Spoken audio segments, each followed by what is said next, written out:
Assalamualaikum. Alah sembahyang kalian. Sembahyanglah kau.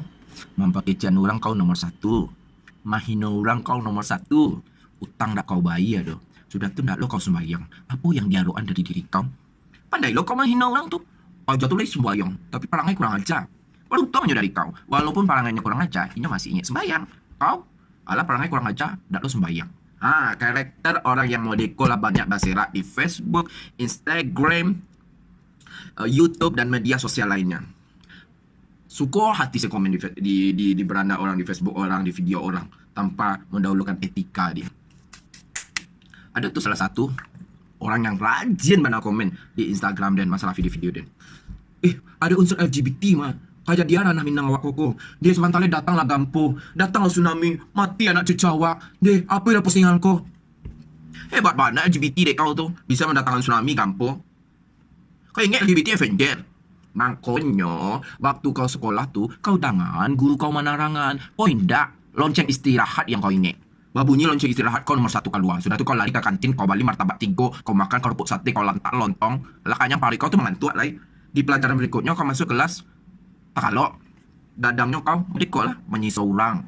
Sok cadia, kau diajar kau, utak kau pakat. Kau di pacarian kau marabo, itu dipanjangan kau lena.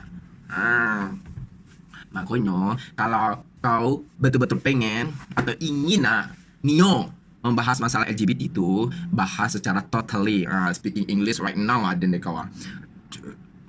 Kau pelajari pemahaman dari barat seperti apa LGBT itu.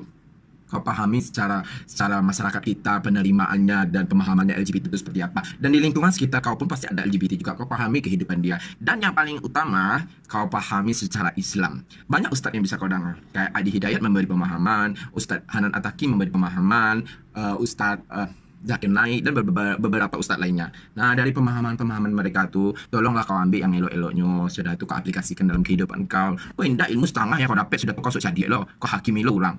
Kau ingat dengan memaki-maki orang, menghina orang itu nyedang mana? Semakin melantiang oleh tahu kau. Mana boleh lain. Itu makanya butuh jawab memperhatikan apa yang diasupkan ke dalam badan awak tu, apa gizi yang diasupkan ke badan awak kau, biar baputa kinci-kinci awak seketik. Makanya kau yang kau pikir tu lama saya makan lama jadi tu lah utak kau dikubah, utak kau tu isinya cili saya sabar. Sejati dan kau oleh kana. Tengok Den. Makan malam Den, madu original. Buat. Kau indak. Lapar kau malam. Yang tinggi kau martabak Mesir. Sudah tu martabak coklat kacang, empek-empek, ayam penyet, pical gado-gado, sate. Sudah tu kau lantaan. Berarti kecil dua dah bertambuh kau. Itulah kekanyangan kau. Kekanyangan kau terlalu. Sudah tu jago terlambat. Sekolah lah ngantuk kau. Jadi kau lah utak kau. Jalan gitu kan. Kadangnya sok cantik.